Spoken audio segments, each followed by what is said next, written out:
Okay, we're down in J block, G block even. There's plenty of noise outside because people are just moving to their first lesson of the day. We have here a GCSE theory paper. You can see that I've marked it in red. Ross has entered some of the reminders of what he needs to do with the factual accuracy and clarity in green as a bit of a reminder. We've asked students to reflect all of their learning on this one-page summary of the entire spec, which helps them to identify and locate the key information and hopefully embed that into long-term memory.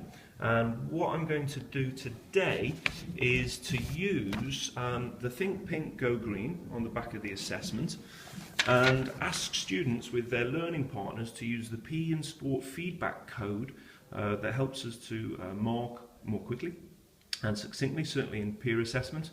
And students are going to flick through their learning partners' paper, identify the main issues, and identify in the pink box what went well and what make it even better, and in the green box something that they can do through the paper that would actually pick them up immediately 3 or 4 more marks.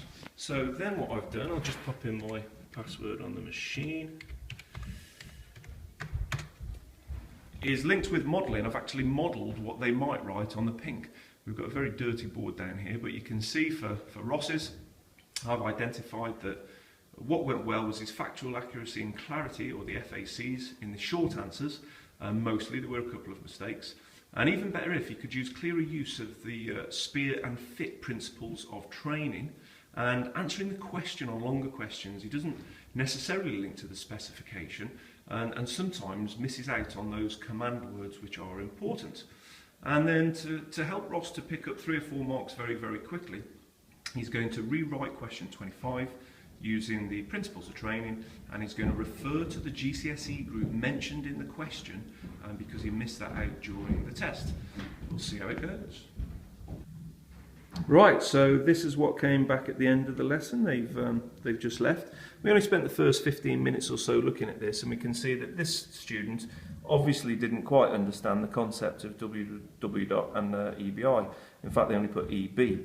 I think I'll have to re-explain that, and of course I need to train students in order to do this effectively. So I will find out who that is. Lo and behold, it was Mac, and he was actually assessing himself in this one because his learning partner was away. So maybe that's why, but I'll revisit that with him next week. We'll see over here what went well. The frequency, the factual knowledge was good, but even better if they need to answer the question. So their green box was to do question 24 and refer back to that question. And here we see some information, but pretty scruffy presentation-wise, and of course we all need to work on that. Here's another one. What went well? Good quality practical examples, but even better if they were answering the question, they were using the command words properly and mentioning enough points. They need to use those training principles, SPEAR and FIT, rewriting question 25 here, making it very clear of which elements are there. Again, some interesting balances of preparation and balance of their text. I don't know why they've got that slopey thing going on. You need to work on that.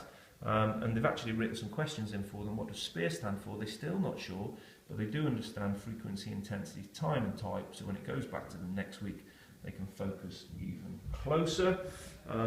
Over here, factual knowledge was good, and EBI's read the question.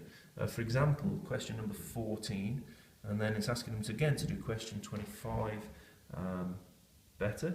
Okay, and let's have a look.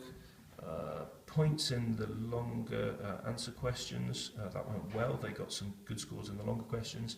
They need to follow up on their SPAG, but also their factual accuracy in some of the short ones, especially about the oxygen debt. This was a common misconception. So you can see we've underlined here, or the students underlined, that the oxygen debt occurs during the race, not after, when they're paying back the oxygen debt. And they've put some keywords as well here. During, it's about being involved in high intensity exercise, so increasing the clarity. And you'll see that some students have had to write small parts if they got good scores, and some students have had a bit more work to do. But overall, I think they understood the process and it seemed to go well.